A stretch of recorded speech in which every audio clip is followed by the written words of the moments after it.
Look at that purple heron.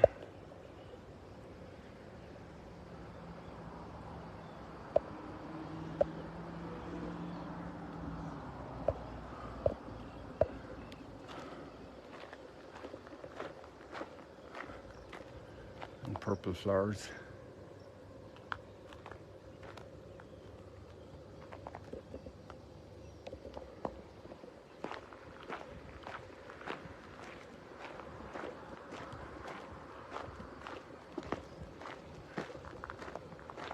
Good morning, everybody. We're down here at the southern cliffs of Mount Arbel, at the lake level, basically. This water center. Here we have 4 doves, hopefully 4 messengers of peace on this rock.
So today it's about shepherding. In fact, since I was awake early and plenty of time for prayer and reflection, I also set my eye on Mount Arbel, but I couldn't see any cattle. So I figured we'd come down here to the end of this, get beyond the camp. The campsite is packed with families camping. Maybe I should have taken a picture because there weren't many people out, just to show people what's going on here, you know. It's really amazing to see, you know, all these families, little children, all the little paddle things, water sports, inflatables. Here's our famous cave we haven't seen for a while.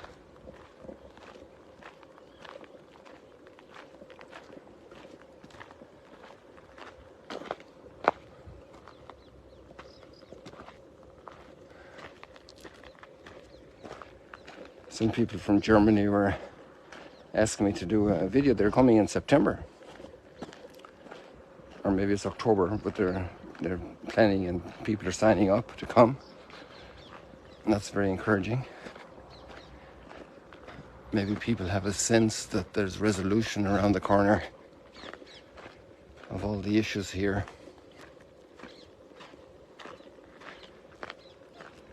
And so we pray for that gift of peace, which is partly men's doing, and it's obviously grace, collaboration with grace, working together with grace.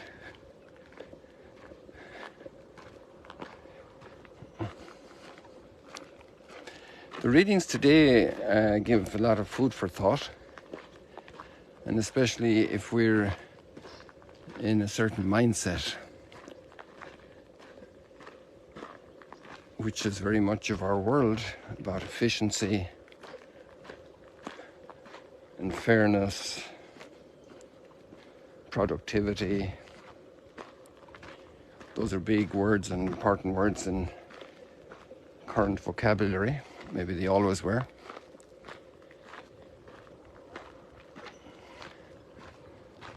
But if you look at family,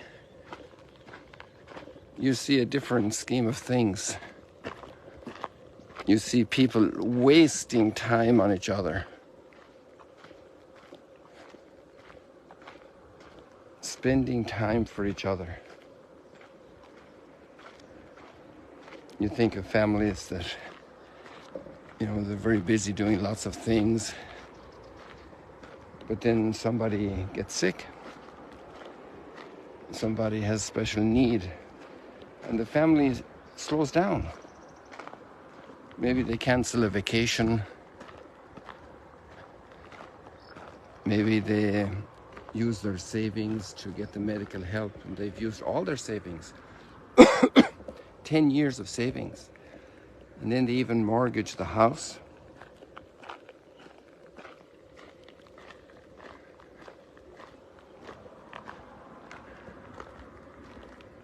In order to continue pursuing a cure for that child, for that spouse. And some people leave their work. Some people also commit their own health. They donate a kidney.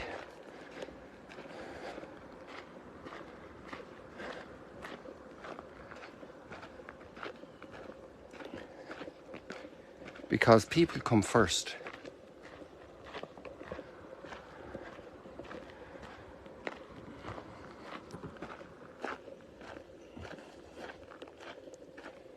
And that's a big challenge for our world, that people come first.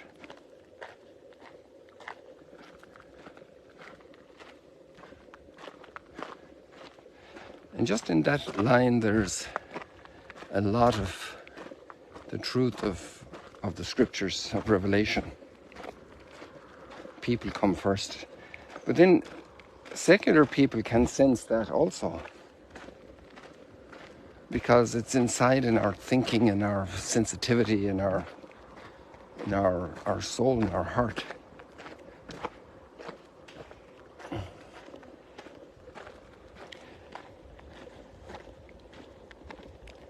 Because God made us in His image and likeness. And there are two very interesting stories going on here today in the readings, Ezekiel and with the landowner who is paying wages to people who came at different times of the day to work. He agreed with each of them as they started to work how much he'd pay them, or he told them he'd pay them a fair wage. But terrible problems rise up in the evening between the workers. A great sense of envy and injustice dramatically explodes in the face of this generous employer who went out to look for those who had no work even at the end of the day and brought them in for an hour and gave them the whole day's pay. But the envy was triggered. It became a sense of unfairness, even though the original agreement was made at the very beginning of the day with the workers of the first hour.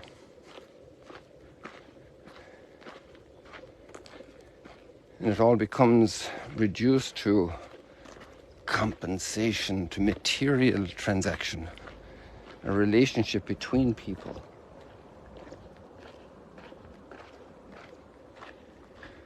Why should the ones that worked 1 hour in the cool of the evening get the same wage as those who worked the whole day and bore the heat of the day, the tiredness, the exhaustion? So it seems unfair. But if we go back, not from the logic of fairness and economy, if we go back to the logic of relationship, of this employer, and he offered his workers a fair wage, and he gave them a fair wage at the end of the day, they still became very sad. There we have sadness again, and they even became angry. They murmured and rebelled.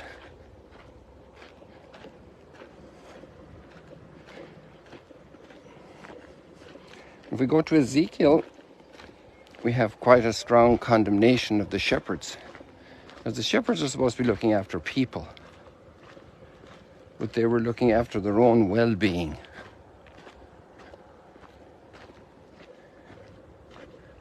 what they would get out of their shepherding. So it became about them.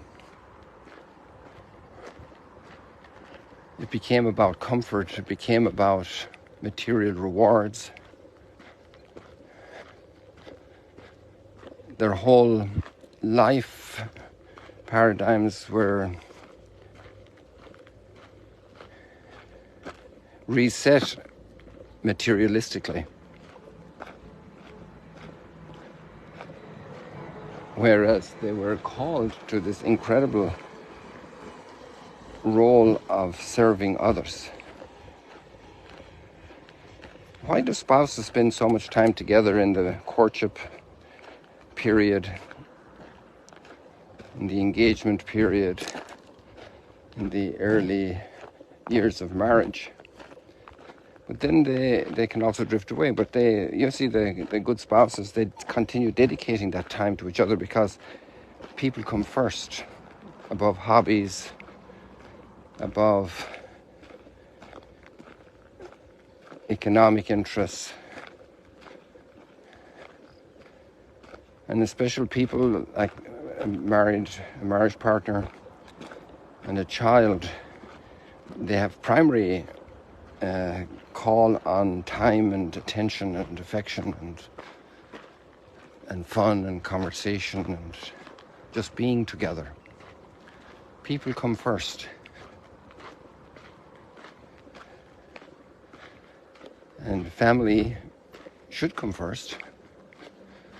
And in theory, it's on all our agendas, family is first. But in practice, maybe hobbies are first.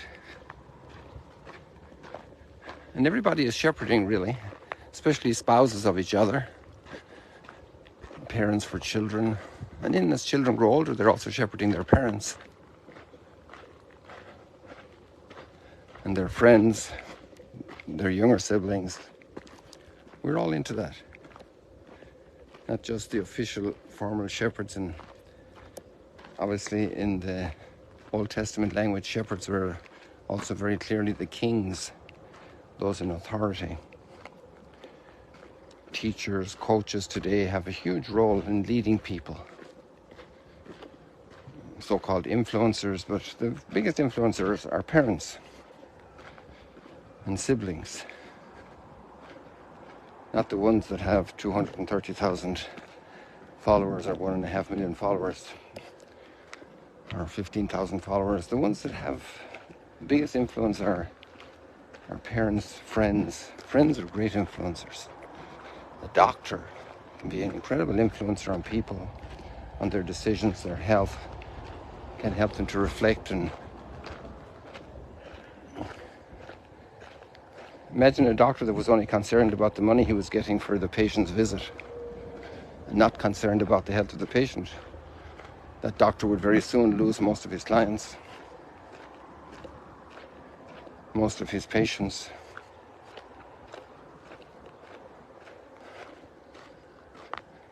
People first. And by serving people, we're adoring God because they're in His image and likeness. We take care of them. God is winking at us and saying, yeah, you got it, you got it. You don't own a planet, you don't own a solar system. And I wasted millions of them just to wake up your soul to awe and wonder. What counts here is the care for a little baby, for a person in the last days of their life, for a person who is very broken, depressed, discouraged.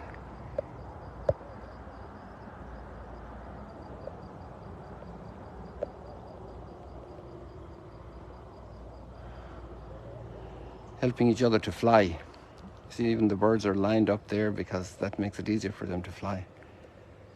Teamwork. People come first.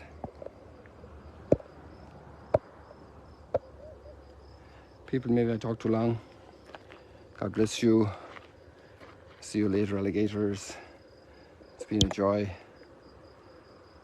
And people come first is not a theory, not a philosophy. It's not a social principle. It's a way of life.